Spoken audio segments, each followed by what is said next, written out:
ఏపీలో senior IPS అధికారి PSR ఆంజనేయులకు మరో షాక్ తగిలింది. ఇప్పటికే ముంబై నటి కాదంబరి జత్వానీపై వేధింపుల కేసులో ఆరోపణలు ఎదుర్కొంటున్న కేసులో ఆయన్ను సిఐడి అరెస్టు చేసి విచారణ చేస్తోంది. ఇందులో ఆయన పలు కీలక విషయాలు వెల్లడించినట్లు తెలుస్తోంది. ఇప్పటికే రిమాండ్లో ఉన్న ఆయన్ను తమ కస్టడీకి ఇస్తే మరిన్ని విషయాలు రాబడతామని సిఐడి దాఖలు చేసిన పిటిషన్పై విజయవాడ కోర్టు కీలక ఆదేశాలు ఇచ్చింది. ముంబై నటి కాదంబరి జత్వానీపై వేధింపుల వెనుక ఎవరున్నారు, ఆమెను వేధించేందుకు కుట్ర ఎక్కడ జరిగింది, దాన్ని ఎలా అమలు చేశారనే విషయాలపై మాజీ ఇంటెలిజెన్స్ చీఫ్ అయిన పిఎస్ఆర్ ఆంజనేయుల నుంచి మరిన్ని వివరాలు రాబట్టేందుకు తమ కస్టడీకి ఇవ్వాలని విజయవాడ కోర్టులో సిఐడి పిటిషన్ దాఖలు చేసింది.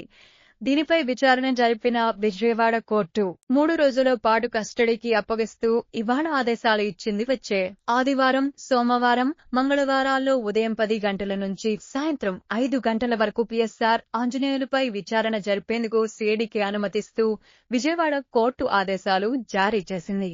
దీంతో ప్రస్తుతం విజయవాడలోని జిల్లా జైలులో ఉన్న పిఎస్ఆర్ ఆంజనేయుల్ని సిఐడి రేపు అదుపులోకి తీసుకోనుంది. ఇప్పటికే ఈ కేసులో అప్రూవర్ గా మారిన మరో ఐపీఎస్ విశాల్గుని ఇచ్చిన స్టేట్మెంట్ ఆధారంగా పిఎస్ఆర్ ను ప్రశ్నించే అవకాశాలున్నాయి. ఇందులో జగన్ సీఎం ఓ పాత్రపై సిఐడి మరిన్ని వివరాలు.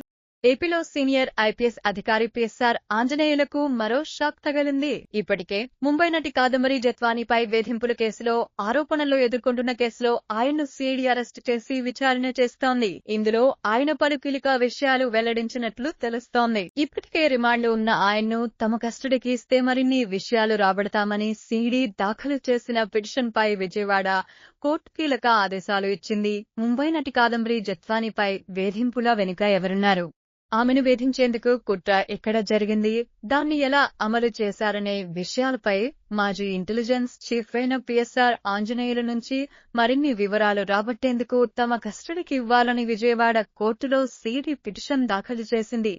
దీనిపై విచారణ జరిపిన విజయవాడ కోర్టు 3 రోజుల పాటు కస్టడీకి అప్పగిస్తూ ఇవాళ ఆదేశాలు ఇచ్చింది. వచ్చే ఆదివారం, సోమవారం, మంగళవారాల్లో ఉదయం 10 గంటల నుంచి సాయంత్రం 5 గంటల వరకు పిఎస్ఆర్ ఆంజనేయులపై విచారణ జరిపేందుకు సిఐడికి అనుమతిస్తూ విజయవాడ కోర్టు ఆదేశాలు జారీ చేసింది. దీంతో ప్రస్తుతం విజయవాడలోని జిల్లా జైలులో ఉన్న పిఎస్ఆర్ ఆంజనేయుల్ని సిఐడి రేపు అదుపులోకి తీసుకోనుంది. ఇప్పటికే ఈ కేసులో అప్రూవర్ గా మారిన మరో ఐపీఎస్ విశాల్గుని ఇచ్చిన స్టేట్మెంట్ ఆధారంగా పిఎస్ఆర్ ను ప్రశ్నించే అవకాశాలున్నాయి. ఇందులో జగన్ సీఎం ఓ పాత్రపై సిఐడి మరిన్ని వివరాలు రాబట్టే అవకాశం